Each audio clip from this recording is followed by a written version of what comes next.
and welcome to the Northland Artists Conversation. My name is Mark Kelly, still. I am your host, still. Normally in the chair is my co-host, Andrew McKenzie. Andrew is currently sitting behind the computers. He's driving the whole podcast this time around, so thank you very much. Good to have you back on board. And yeah, man, it's been a crazy time. A lot of really interesting things have happened. We've had elections. We've had some results.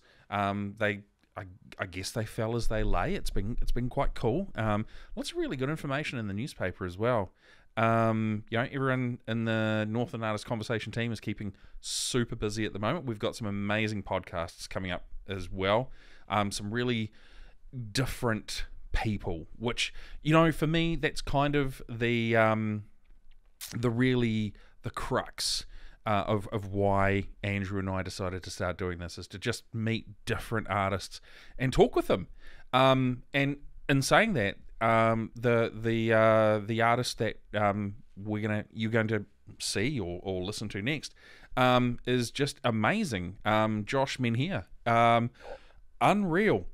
It was one of those conversations where we get deep, and it's not like deep as in talking about like real personal stuff, but we get you'll watch it, listen to it, you'll understand what I mean by deep. It's very, very cool. It's it's one of those conversations that we haven't had so far. It's been really interesting for me to sit down across from someone in the other chair and kind of really connect on that level. A true privilege to be able to do that. Lots of really cool things. His journey through art, and art for him is street art, graffiti, I guess you'd call it. I sound like a complete tool, tagging and bombing. My God, haven't heard those terms in years, but there I am trying to be hip. 47-year-old white guy should never try and be hip. That's a thing shouldn't be happening. Currently, there's going to be a moth that's flying around just being a pain in my ass, so just ignore it. And if you're listening to it, just disregard the moth. That's awesome. But what an amazing guy. He was so cool. He talked about with passion. He talked with a real sense of purpose and some very measured responses, which I thought was very cool. So I tell you what, without further ado, let's sit down and have a conversation with Joshua Menheere.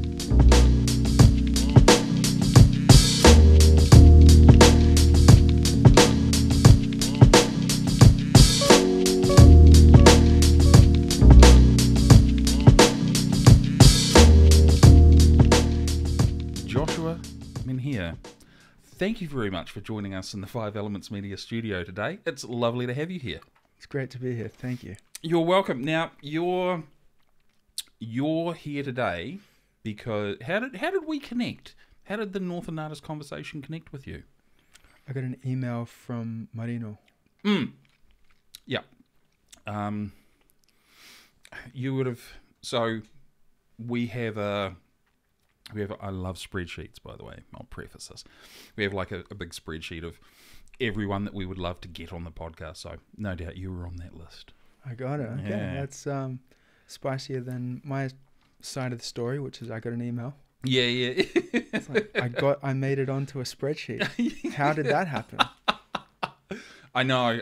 So obviously someone in the Northland Artists Conversation team became aware of you and the work that you've done and thought he would be a really good get.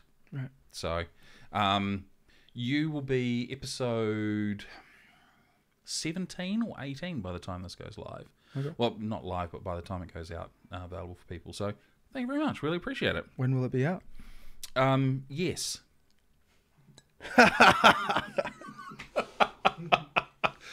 It will be out at some stage. And it's cool because I can say it's 2022, but as we get closer to the year, I don't know if it'll be this year or next year. Usually we try and shoot a little bit in advance. To edit each podcast takes 2.5 to 3 hours, and we kind of release one podcast each week. Thursdays, 7 o'clock. Awesome. Yeah. So we try and keep things as consistent as possible. I don't do any of the editing. Editor Andrew does, and then editor Rocky. Those guys do all the amazing legwork. So yeah, it's we try and keep it as consistent as possible. So we've got 1, 2, 3, 4, 5 or 6 before we get to you. I'd say 5. 5. So you'll. What are we? This is the 10th of October, right? Yes. So let's say 5 weeks from Thursday. All right. Yeah. Count on that. Yes, absolutely. We're usually on a Tuesday. We also have we have like social media photos that go out as well of the guests that we've interviewed and stuff like that. So yeah. So am I on camera? You're on camera. Didn't know that. 1, 2, 3 cameras right now. That was a bad joke. No, it's not a joke. We had someone come in, and they had been told by people that they knew that podcasts were all audio. You don't have to dress up. Right. So she didn't. She didn't come dressed up. Well, she didn't think she was. And then she came in and sat down. I was like, surprise, you're on camera. She goes, oh my God, I'm not camera ready. It's like, that's okay. No one is. And did it get put up? Or? Oh, absolutely. It was great. And she was in her pajamas? No, she was just like in super casual clothes. Like for her, real dressed down, casual as, but she was really stoked with how everything came out. Oh, good. She was amazing, and it was cool because I knew her outside of this as well, and kind of reassured her, so it was all good. But yeah, now your story is quite interesting. Before each podcast, always have a chat with the guests beforehand to kind of figure out who they are and figure out some talking points and stuff like that. But we were talking inside. Sorry, everyone, I've got a cough lolly in my mouth. I'm still getting over the dreaded cough at the moment. When we were talking inside, I said to you the very first line of your pre-interview sheet was the best. Growing up, I hated almost everything except surfing, skating, and art. I wonder what the almost was. Yeah. And I said to you, I don't remember writing that. Yeah. Which But, super cool. Yeah. But there's some truth to it. And we were discussing about how when starting anything, there's a period of suck. Yes. Right? Like I'm just starting to go to the gym right now. Yeah. I'm learning to be a swimming instructor. Yeah. And there's always this embarrassing period. My mentor is learning salsa, and he was telling me that it's just a suck period because it's just like, I don't know what to do. Yeah, it's crazy. Yeah, and the teenage era for everyone is the period of suck for all of our life. Yeah. Now you grew up in Australia, is that right? That's right. How different is, in your opinion, because obviously you grew up in Australia, you got to see the youth and the high school and the education system.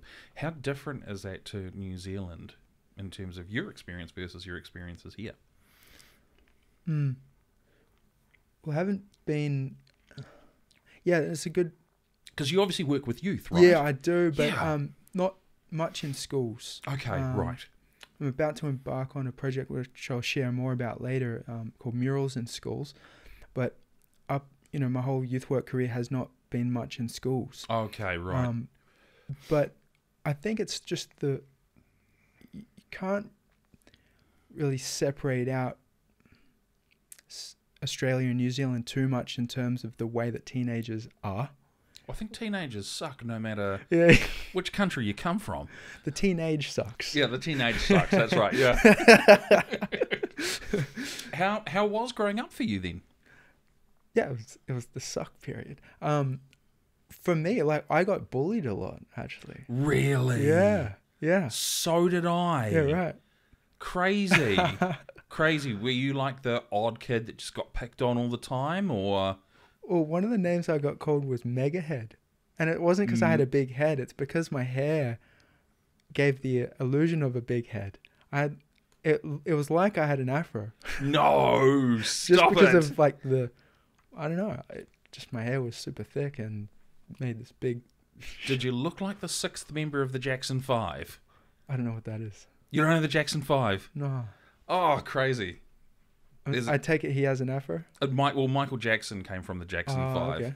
Back in the Right. 70s, the big... So he's a brother of 5 in Yeah. Family 5. Yeah, Okay. yeah.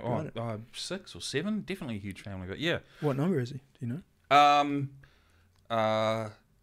He's one of the youngest ones. Oh, yeah. What would I say? Is it number 5? He is number 5. He was the youngest in the Jackson 5. Oh, yeah. Also the most talented. So obviously, Got it. the younger they got, the more talent there was. Okay. It was a bad 70s joke, by the way. But okay, so you teased a lot, really. Yeah. Mega head. Yeah, the mega head one. I got called Mouse because I spoke quiet. Okay, yep. Something I'm actually only just now realizing. Okay, got to speak because as a swimming instructor, you have to, Oh, yeah, They said we like the high intensity instructors. Right, okay. Something like that. Not like they didn't like the others, but they've made it clear that the high intensity ones are the most popular and most effective. Right, okay, yeah. So speaking loud. Yeah. Dynamic. Yeah. Okay. Yeah. I got called completely unoriginal names. Uh-huh. I got called Mark Fart. Okay. Smelly Kelly. What's with, because Mark Kelly. Is Yeah, his- yeah, right, yeah. Kelly's my surname. Uh-huh. So, yeah. Right. And, they're both arse jokes. So, why not? I never saw the... I always thought it was stupid. I was like... yeah, okay, right. So, yeah, interesting childhood then.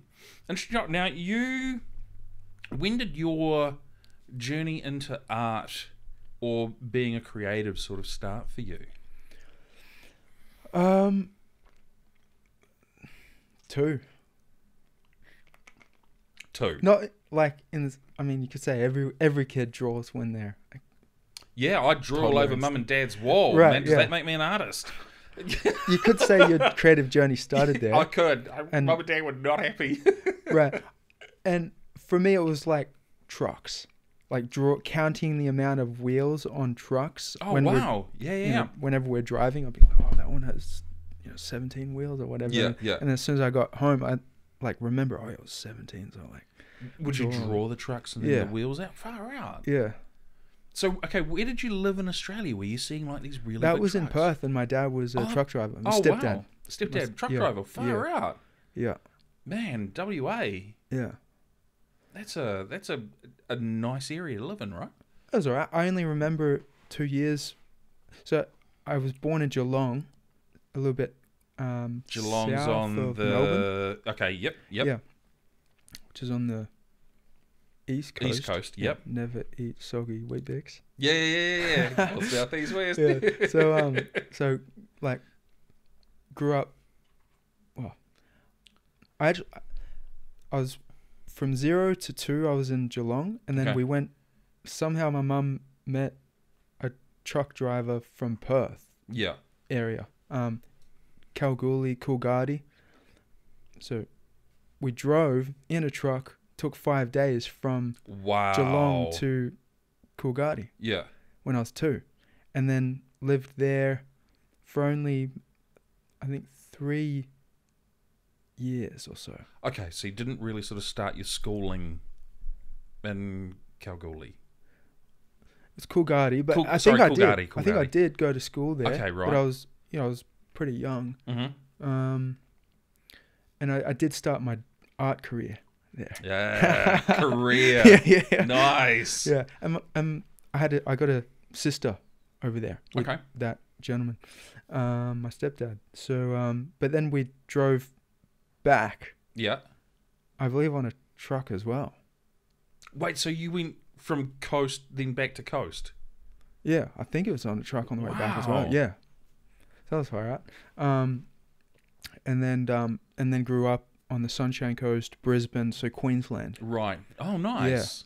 Yeah, and that's where I went to high school. Mullaney, like Sunshine Coast hinterland, and yeah. Okay. How were the suck years for you at high school? Were you discovering more creativity? Were you just sort of figuring yourself out? Yeah, I think. Yeah, as we were discussing earlier, there's the suck and then there's the outlet. So the outlet, absolutely. yeah. So for me, it was those three things. Like I said, you know, Yep. I hated everything except for basically, surfing, skateboarding, and graffiti. Oh, graffiti. Yeah, what did I put there? Art. You put art. Right. I mean, graffiti is a form of art, absolutely. Yeah. So it took the shape of graffiti. Okay. Yeah. That is very cool. And when we were talking inside, one of the things that Andrew and I had initially discussed was getting people from a wide background. So actually, Andrew raised graffiti artists. So that is very cool. So was it sort of just... Because there's different forms of graffiti, right? There's the... Andrew, do they call it bombing? Is that what the young kids still call it nowadays? Where you have like a big wall and you draw all these lovely pictures, or was it tagging?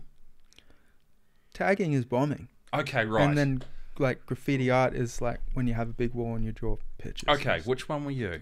I was both. I think most people get into most people start bombing. Okay, right, Start right. tagging. Yep. And then it progresses into other things. The people so in the sort of graffiti scene, Yeah. it's kind of looked down upon if you go straight to like street art. Oh. Because you haven't come from the roots. You're not like rooted in the culture. Okay. You kind of like use, because street art comes from like the roots of it really is like train graffiti, like and aerosol art, started with aerosol as a medium for writing your name. Like the whole mural, with a spray can thing really did just come from writing your name. Wow. So it's okay. it's name, but it's letter based. Yeah. Art is the origins of street art. So I started doing tagging, but I was one of the very few in my area who was also doing art, interested in doing like things other than my tag. Okay. Right. Yeah. So I was doing like, I don't know if you show pictures on the podcast, but We can. yeah, I've got a picture of the first like mural that I did. The Really? first real public thing that wasn't just my name and a tag. Mm-hmm. It was under a bridge, and it was interesting. We were discussing about bullying and how graffiti was like an outlet and stuff. The first piece of street art that I did, and I distinguished street art as like pictures instead of words. Yeah. Okay. Name, like there's the name that's graffiti, and then there's street art, which is like something more like a portrait or something more So like it's like images, abstract. words, images, and yeah. Like there's purpose. Well, I mean, there's purpose with graffiti as well, but the purpose of graffiti is usually something like just getting up. Like that's the term for like, basically I got my name up. You know what I mean? Yeah. Versus creating something in another realm, like inspiring people in a possibility, or, like, telling a story or something like that. Okay. So you had your first piece. Yeah, and it was really under a bridge. Yes, Is that under right? a bridge. Yep. And it's three characters, and two of them on the left are like pointing and laughing, and one saying, and then there's a third guy, and he's got a bird on his head. He's got like nerdy glasses, and they're all blue skinned because I got 3 cans of paint from my mum's like garage. Yeah. Blue, white, and cream color, and then I had a Nico pen, like a felt marker. Oh yes. Okay. Yeah. Yep. And that's all I had. So I made their faces blue, their t-shirts like white, and then a cream color background. And so one had a bird on his head, and glasses, and looking kind of like the odd one. Yep. And the other two were like bullying him, saying, "Don't talk to him. He likes birds." Right. And that was wow. that was the mural. Wow. How old were you when you did that? I was probably 13 or 14. Oh wow. Yeah, and I love that piece. I love what what it represents. It represents my experience of high school. Yeah, yeah. And it also represents authenticity, because he looked like the odd one out, but he had a smile and he was like content, and that was the purpose. Like he owned that he loved birds, and he had a bird on his head, and he was all good, and he had these glasses, but he was like, just chill. Yeah. And these other guys, they were all like, they had a problem. He didn't. Right. But they. Yeah. Right? Yeah. They were like, you've got a problem, but like they clearly had the problem. Yeah, yeah. They've got a problem with him, which means the problem is but theirs, he's chill. And he's all cool with it. Yeah. So that was the sort of I think you said, art or graffiti is like when it has a message or something like that. Yeah. That was very much my sort of what distinguished me from the graffiti scene as a 14-year-old kid in that town. And it actually kind of led me on to, it created for me kind of a reputation, not that piece, but others that I did after that, with this sort of similar, from a similar place, creating art. There's no street art in that town. It was all just graffiti. Yeah. And I got a call from someone. I was on the train going back home from school. I think by this time I'd been, my mum and I, we were arguing a lot, like all the time, like it's kind of still during the suck years, right? Yeah, totally. Totally the suck years, and so we agreed that it'd be best if I moved out. And by this time I'm 17, so maybe the mural was done when I was like 15 or something like that. Yeah, maybe 16. Anyway, I moved to the granny flat of my mum's house. Yeah, yeah. And so I'd catch the train every day. It took about 45 minutes, and I remember sitting on the train, and I got a call from an artist in the area offering me an opportunity to be in an exhibition. Wow. And the exhibition actually was like all the street artists from Brisbane. Yeah, yeah. Like notable ones. Stencil artists and some graffiti artists, and also Banksy. So I was like, wait, cool. You were put in the same category with Banksy. Yeah. Oh, now that's cool. Yeah. That's cool, because obviously he's the be all and end all, the pinnacle, right? I wouldn't say that, but many would. And so that many would say that almost creates him as that. Yeah, yeah. I mean, some of the stunts that he's pulled have been absolutely amazing. Obviously the real famous one where there's a painting and it goes through a shredder and it comes out like almost sort of in strips, and there's like half a piece of art that's still intact and another part that's in strips. Sheer genius. Yeah. Sheer genius, which is cool. Yeah. Wow. Okay, so now you said that at school you were also doing other art as well. So you were doing your... Oh, right. When I said it, I got a reputation or whatever. Oh, right. Is that what you're pointing to? I was doing graffiti, mm-hmm. and I was doing that kind of stuff. But it was always weird. It was always like something completely out of the box. Yeah. And people would be like, oh, you're Euro. Yeah. You're a European. They'd be like, your style is Euro. So the word that I chose for my graffiti was Vedas. Vedas. Yeah. Which is the name of the Vedic literature of ancient India. Wow. Yeah, because Veda means truth, and I was like, that's cool. That's what I want to. So what? Hang on, as in VADER? VEDA. VEDA. Yeah, and I wouldn't be surprised if Darth Vader has, Star Wars is very much based on actually the Ramayana and the I think it's the Ramayana. Anyway, won't get into that. No, I was just about to say, let's dive down the Star Wars, because I was about to say Darth Truth. It definitely doesn't have the same ring to it. Yeah, it's interesting. It's almost like ominous tone. Yeah. Yeah. Wow. Okay. So, is it a tag name? Is that what? That was my tag name. That was your tag name, right? Yeah. Cool. Thank God. I hate sitting here and just feeling completely stupid when talking to artists that have this massive, but it's good because it gives me an opportunity to learn heaps as well. So your tag name is Vader. Yeah. and you develop a bit of a reputation, a good reputation, right? How does one exhibit street art? Yes, that's the question. Oh, right, I got it. Yeah, 'cause you're asking, what did I put in the exhibition? Yes. Right. Yeah, because if you took a piece of brick wall and... Well, yeah. It's not that you're going to go, and this is a section of wall here that I've done, or you take a photo. I mean, how do you actually exhibit? Yeah. Do what you would do on a wall on a canvas. Right. One way. Yeah.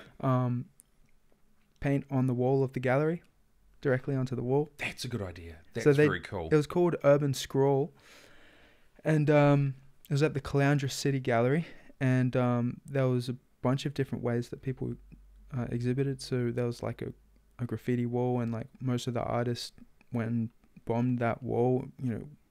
Whatever they put up there, they put stencils, they put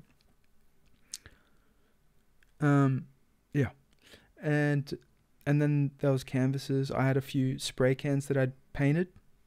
And you'd painted the spray cans? Yeah, like that's cool. Did art on the can itself, and then stuck those, displayed those. Yeah.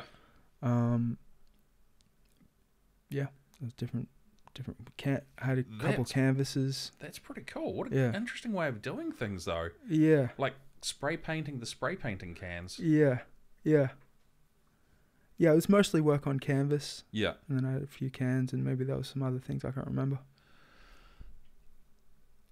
How, for you and all of the different mediums that you had, how did the exhibition go for you? Yeah, it was just an experience of being, I guess, recognized, seen. Like an achievement. Being showcased, kind of like what you do with the podcast. You're showcasing other artists. And thank you very much. It's very kind of you. That's what a podcast is. It is. I know from doing my own podcast, there's a real buzz in like showcasing another, and it's kind of better than showcasing yourself. It's kind of easier, but at the same time, it kind of fulfills the same need. Like you're creating, but you're out of kind of in the background, and you're empowering at the same time. So it was a sense of being empowered and showcased.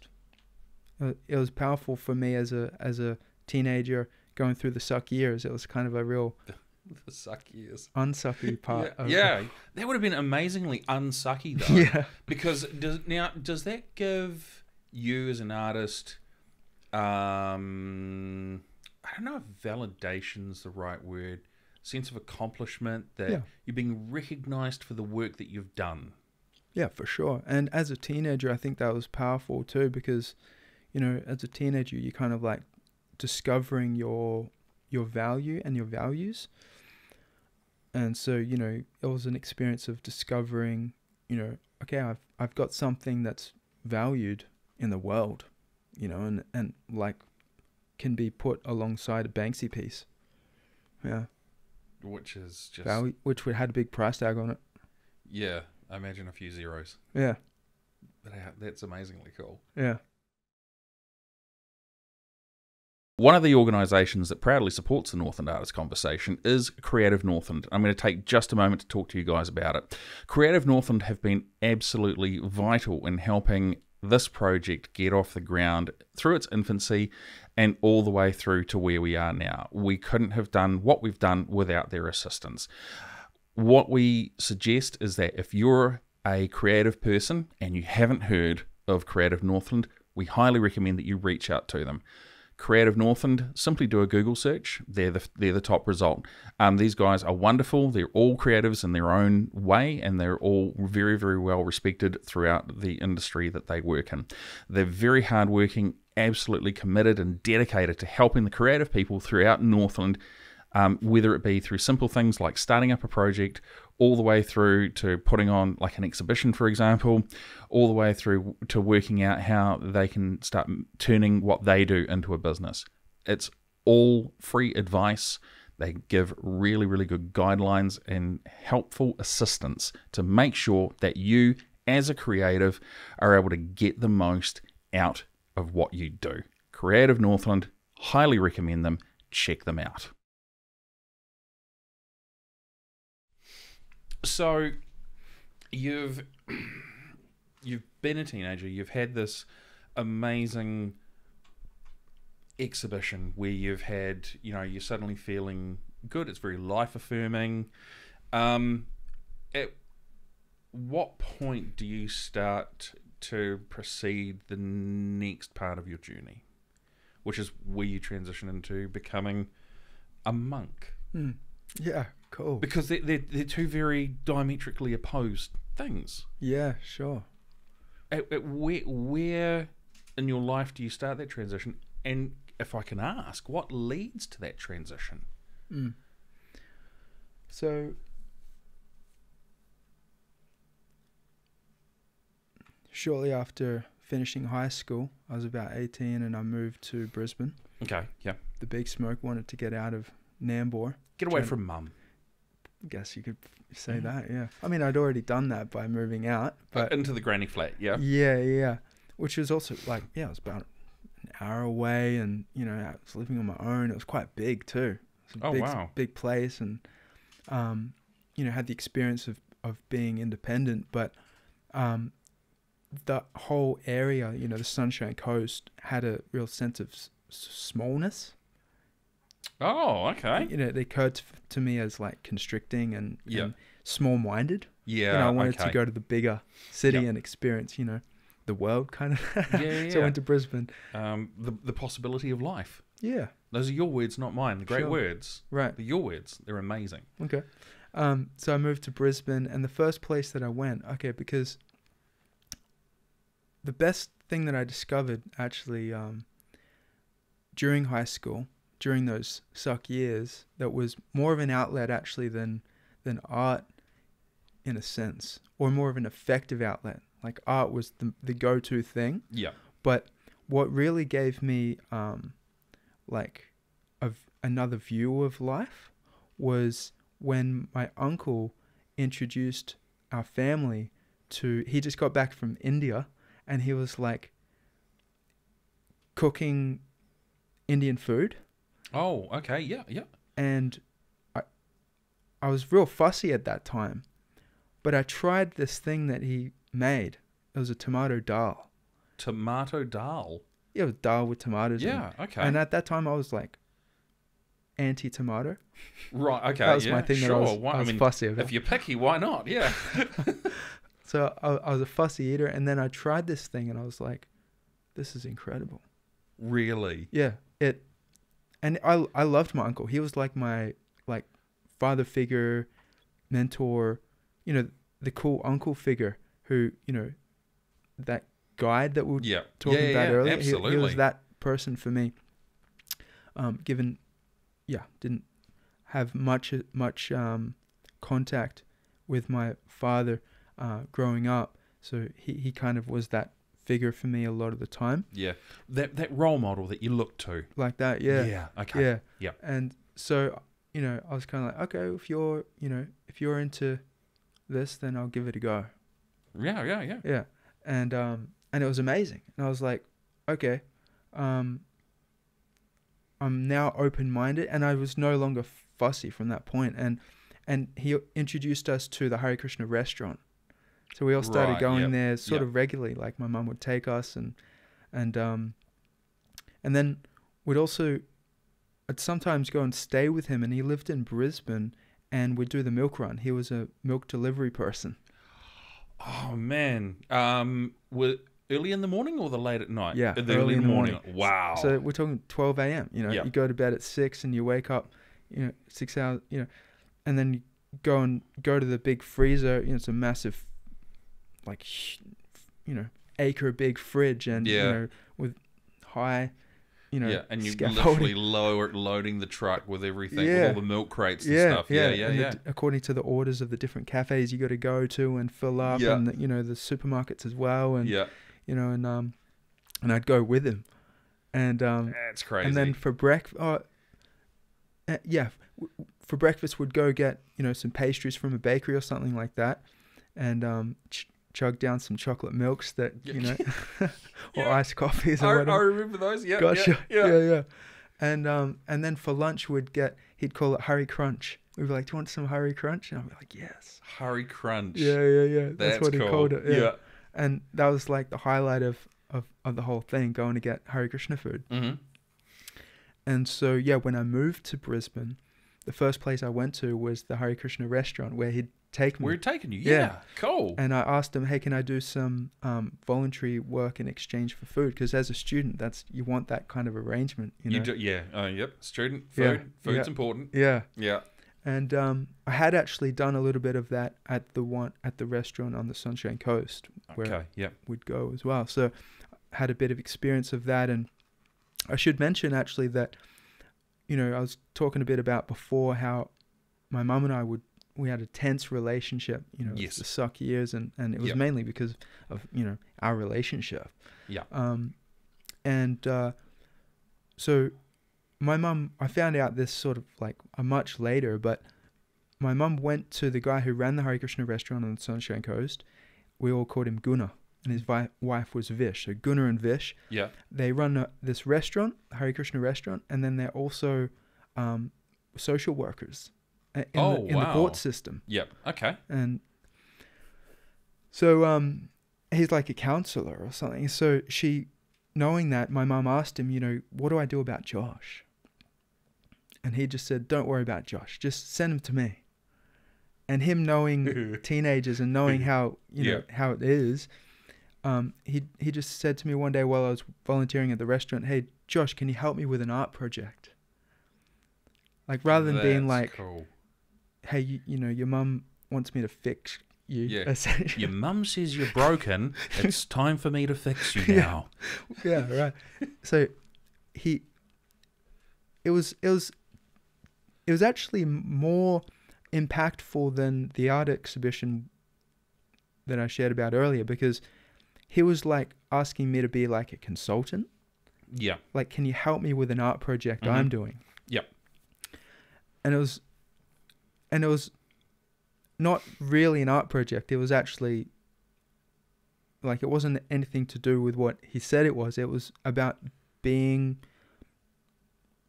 available. Like, right. Like, yeah. And that word is really I chose that word deliberately because available. Yeah. Yep. Yeah. It's okay. I think it's a powerful way to be for someone. Yes. Absolutely. And he was that way for me, and I think that was like, I know that was the intention. It wasn't about the art project, but the art project was an excuse that I could relate to. Yeah. You know? Yeah. Well, he's communicating on your level, right? Yeah, and empowering me. Yeah. Like, "Hey, can you help me?"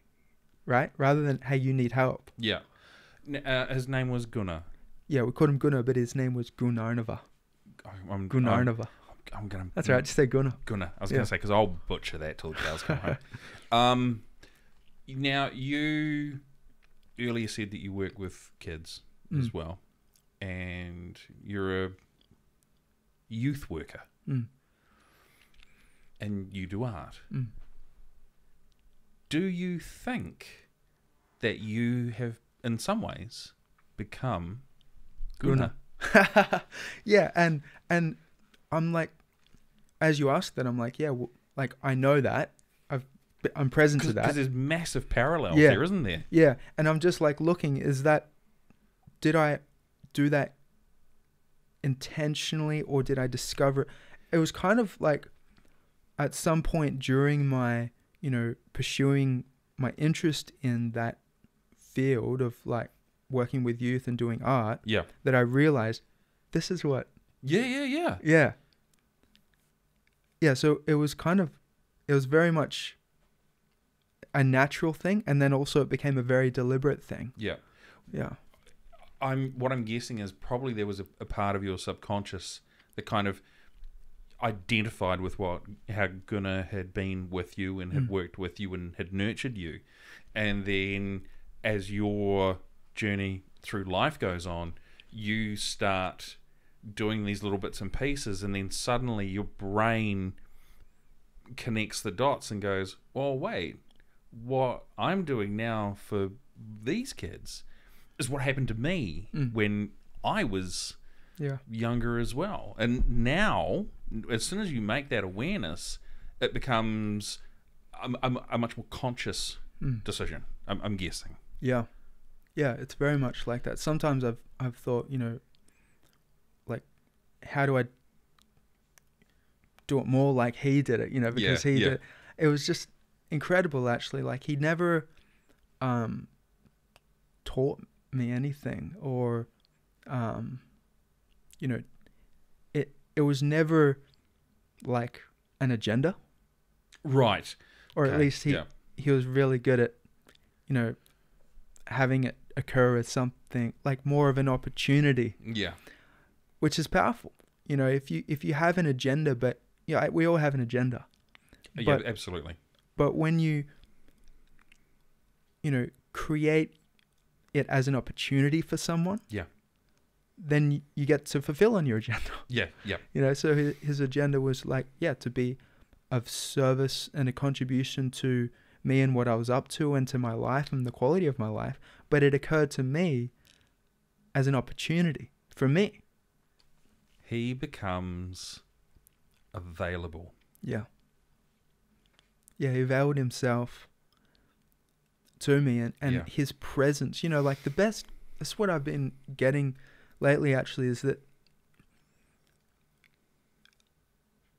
because I've been making a lot of art lately, actually. Oh, okay. Yeah, and it's almost like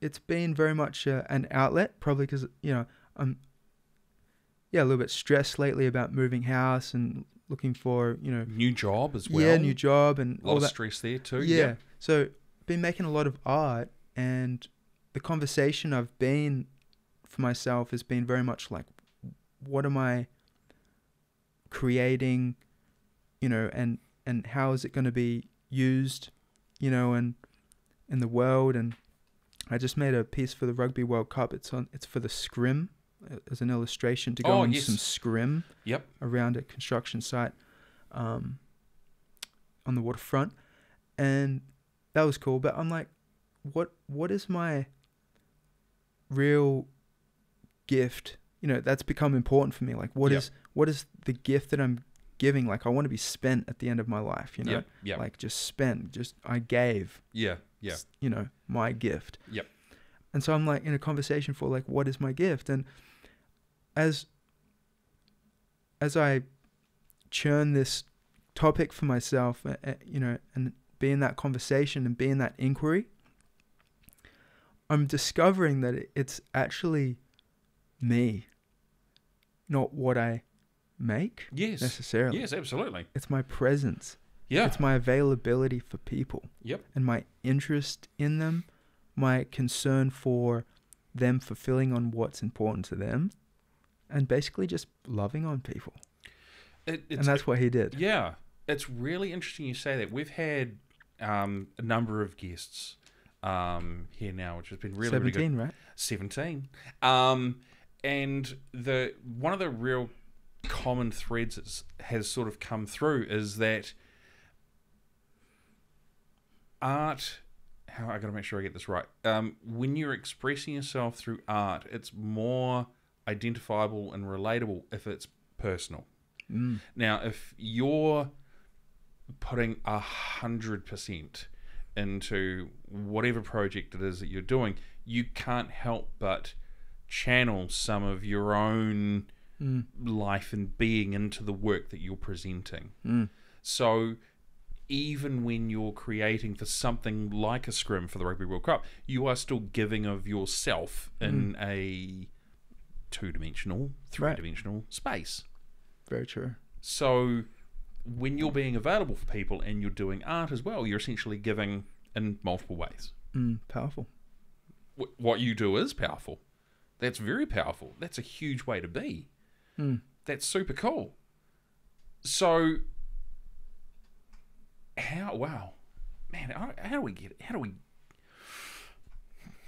we move into the next? Well, what you just said there about the two-dimensional me, like basically that's what my art is. It's a 2D version of me. Yes. And it's cool that you could make a 2-dimensional version of you that could be plastered onto a surface for all to be, impacted by. Like there I am still as a.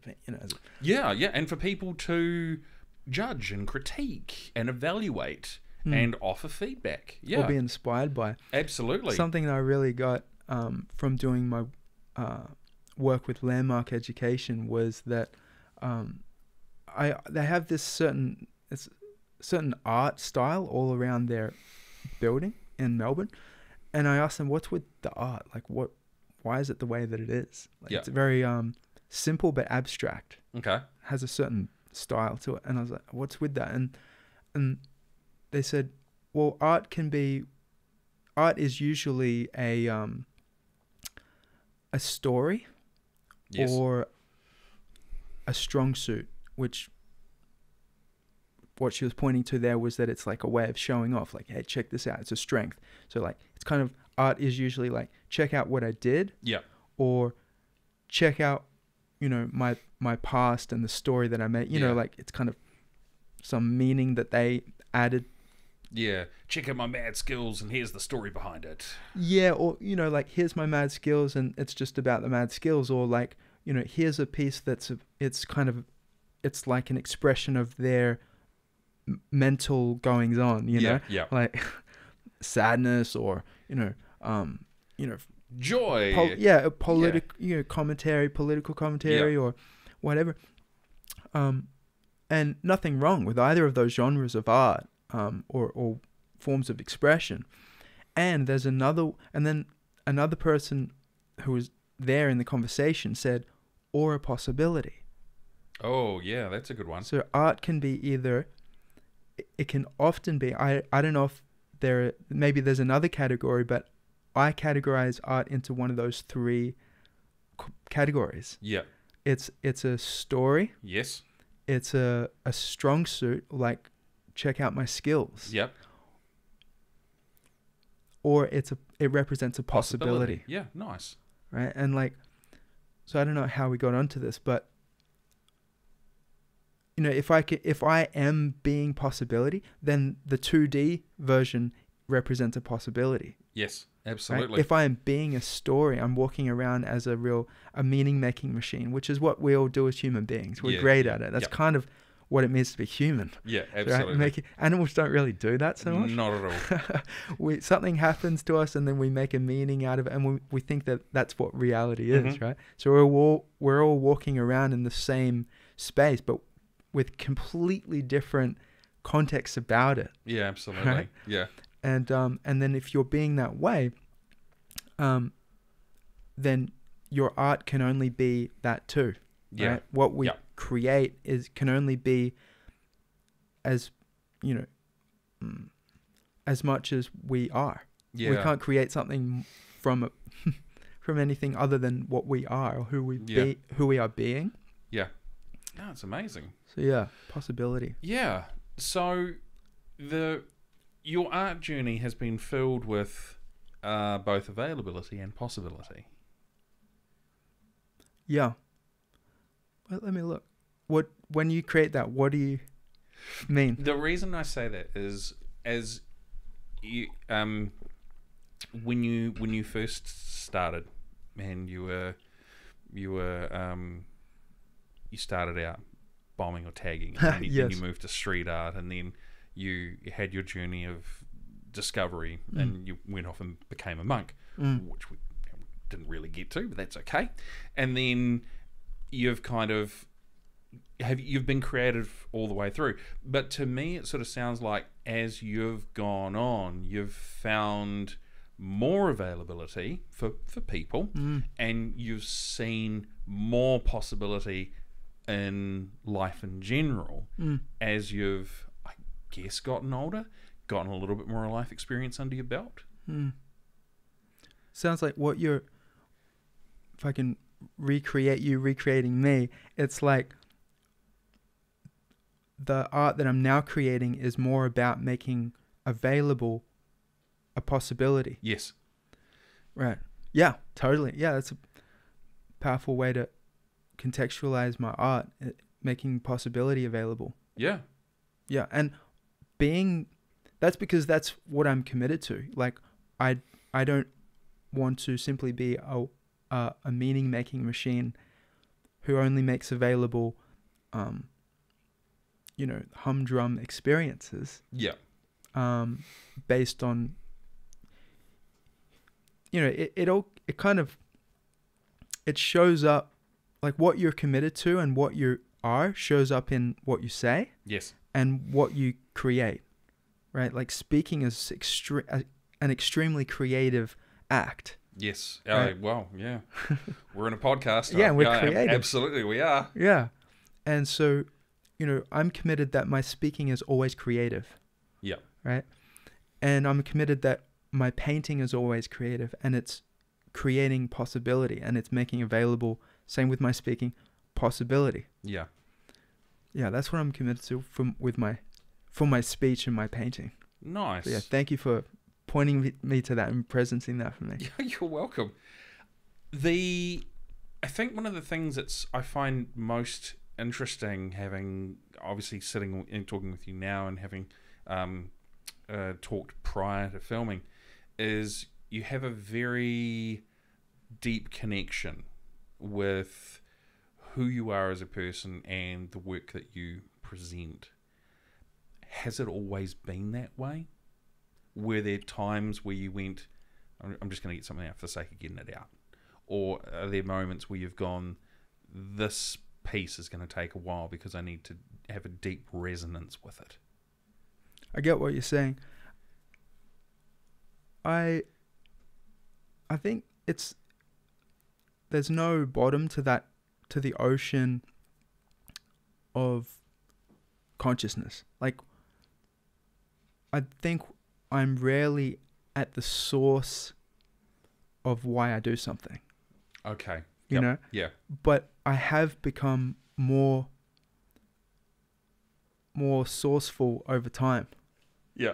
Like when I started doing graffiti, I was not at the source of why I was doing it. I thought it was cool, and that's why I did it. Okay, right. Did it for the cool factor. Yeah, and like, graffiti, like I was saying before, is so much about just getting up and being seen. Yep. And I was heavily immersed in that act without knowing that that's why I was doing it. Okay. Right? It was like, notice me. Yep. Like attention seeking. Yeah. And a lot of graffiti really is just that. But, I wasn't ready to hear that at the time.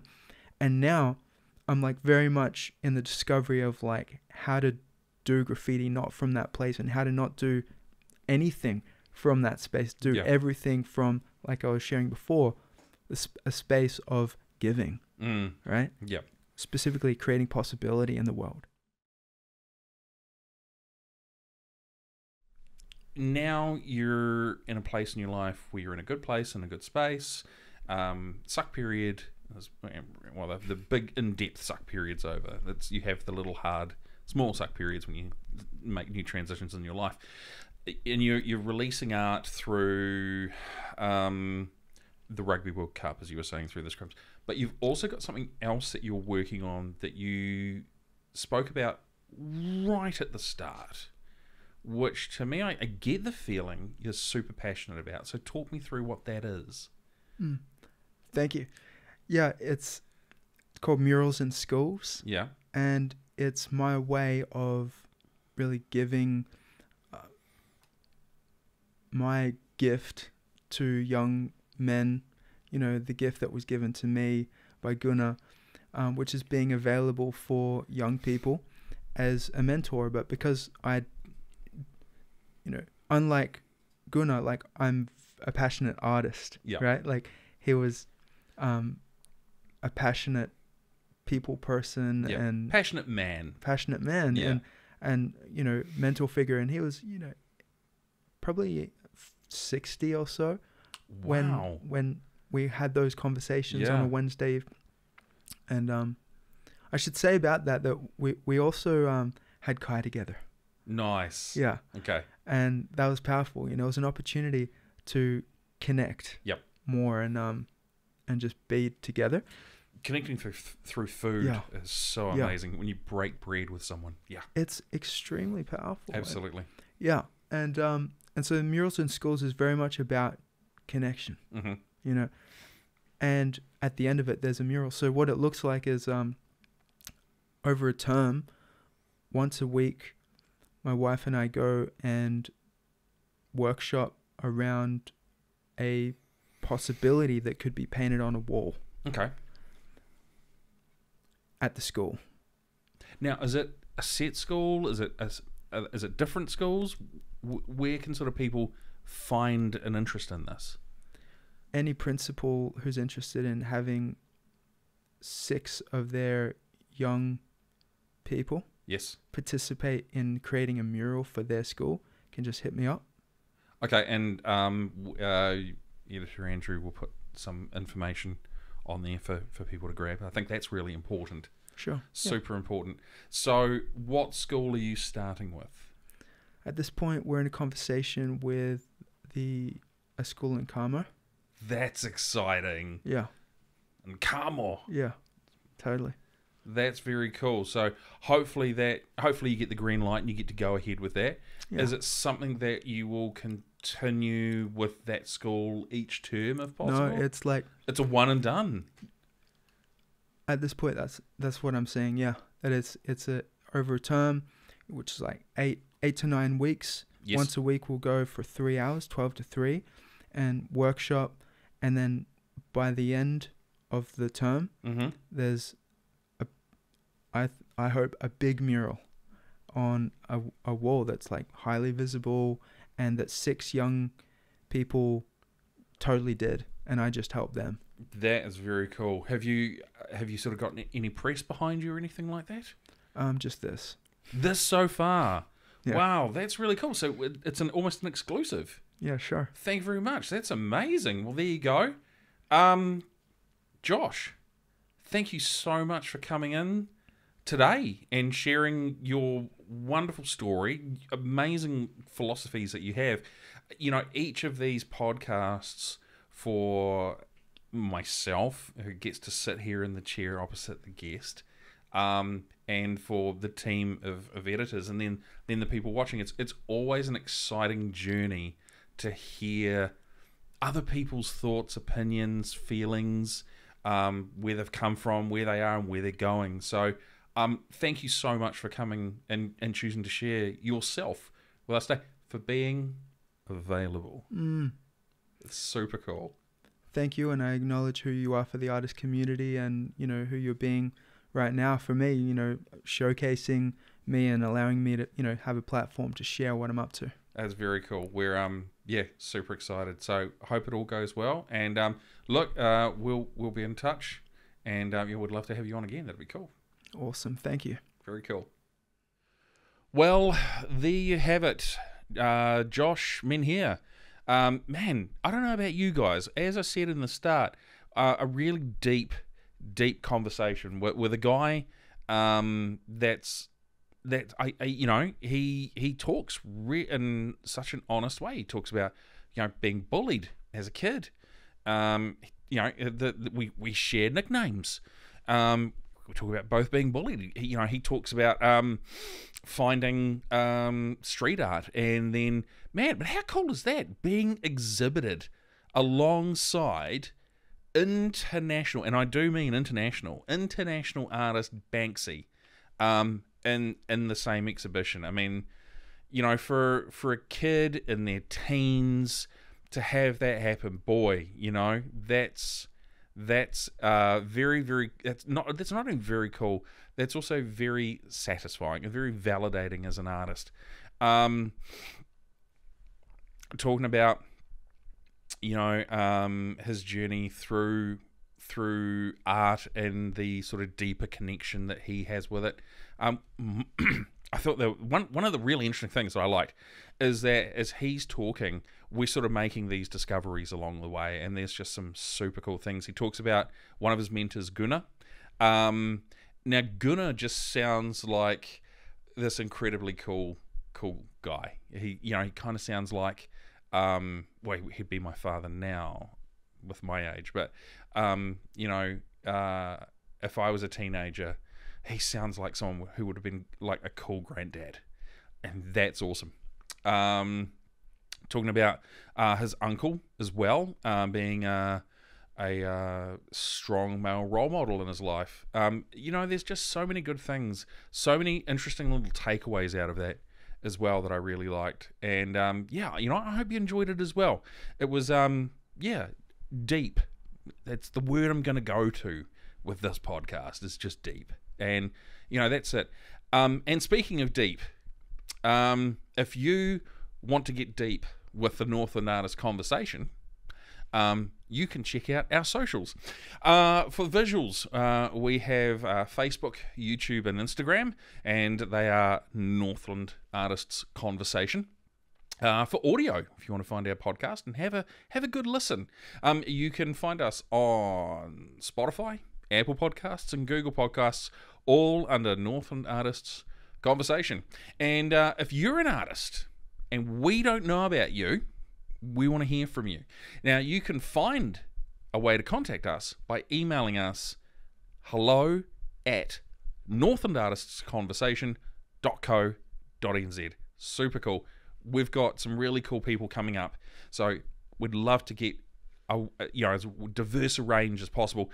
One other thing, if you have been watching or listening to the podcast and you've enjoyed it, by the time this comes out, we'll be 17 episodes deep, and you want to give a little bit more to the podcast, just apart from your usual like, share, subscribe, leave a comment on YouTube or Facebook, we have a Patreon account. And what Patreon is it's a way for you, the viewer or listener, to give back a little to the podcast itself. We have 2 tiers. First tier we have is cup of coffee. And what a cup of coffee is it's works out to be about $5 a month. So super cheap, super affordable. We have a second tier, which I have lovingly called Coffee Addict. And that's $20 a month. And what that does, that gives you a few extra perks that the $5 a month tier doesn't get you. We have had our first official supporter. I would like to send a very big shout out to Lauren Roach, who has signed up to become a coffee addict. And I think that is absolutely amazing. So, Lauren, thank you very much for your support. Really do appreciate it. What that was also meant is that if you go to search for us, you go to patreon.com/Northland Artists Conversation, or just go to patreon.com and in the little search bar, I think it's on the upper right hand side, type in Northland Artists Conversation. We will appear, and then you can go in and have a look. We're going to start getting a little bit more information there. We're going to be a little bit more proactive on Patreon as well. It's a great platform, so we would love to see you there. patreon.com/Northland Artists Conversation. Check us out. I don't really know if there's much more to say other than that. It's great to have Andrew back. Andrew's obviously behind the desk this time around. It's nice. Rocky, thank you so much, sir. You've done a lot of heavy lifting over the last few weeks, and it has been much appreciated. So thank you very much. I guess the only thing left for me to do is flick to the wide camera and say thank you very much. My name is Mark Kelly. Normally in the chair is my co-host Andrew McKenzie. He will be back sooner rather than later. Thank you very much for checking out the Northland Artists Conversation, and we will see you guys real soon.